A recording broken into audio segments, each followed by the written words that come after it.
Hi అండి, నేను మా ఇంట్లో చిన్నవాడిని మళ్ళీ వచ్చాను ఏంటి అనుకుంటున్నారా? మా బాబాయ్ పెళ్ళిలో పెళ్లి కూతురి ఎంట్రీ.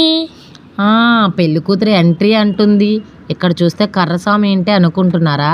అక్కడ చూడండి, బ్యాక్ సైడ్ చేసేది మా ఫాదర్ చాలా రోజులు అవుతుందంట. అయితే వీళ్ళని చూసి ఒకసారి ట్రై చేశారు, బాగానే చేశారండి. చూడండి, అయితే వీళ్ళు ఏ ఫంక్షన్ జరిగినా, ఏ ఫెస్టివల్ జరిగినా వీళ్ళు మాత్రం కన్ఫామ్గా కర్రస్వామి చేస్తారు. వాళ్ళిద్దరూ బ్రదర్స్ అండి. చూడండి, అయితే టైం సరిపోదండి. 9:30కి మ్యారేజ్ అంట, కాకపోతే 3:30 అయ్యింది అక్కడ టైం. పెళ్ళికూతురిని తీసుకొచ్చేటప్పుడు డీజే పెడితే ఎక్కువ టైం అయిపోద్దని చెప్పి డీజే పెట్టలేదు. ఇంటికి దగ్గరలోకి వచ్చిన తర్వాత కర్రస్వామి పెట్టారు.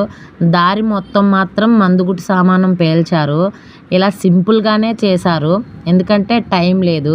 ఇంకా నెక్స్ట్ వచ్చేసి కాళ్ళగోల సంబరం ఉంది, తర్వాత వచ్చి రిసెప్షన్ ఉంది, 9:30కి మ్యారేజ్. అంతా కూడా టైం సేవ్ చేయడం కోసమే ఇలా చేశారు, లేదంటే డీజే పెట్టును.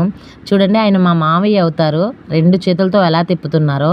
ఇంకా అటు ఇటు మంటలు పెట్టి కూడా తిప్పుతారు, కాకపోతే ఇప్పుడు టైం లేదు. మరొకసారి మరో ఫెస్టివల్లో కన్ఫామ్గా వాళ్ళ కర్రస్వామి మొత్తాన్ని మీకు చూపిస్తాను.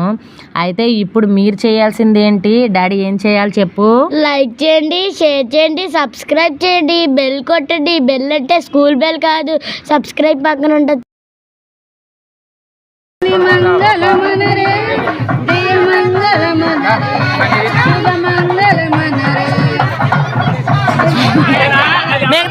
మిగతాది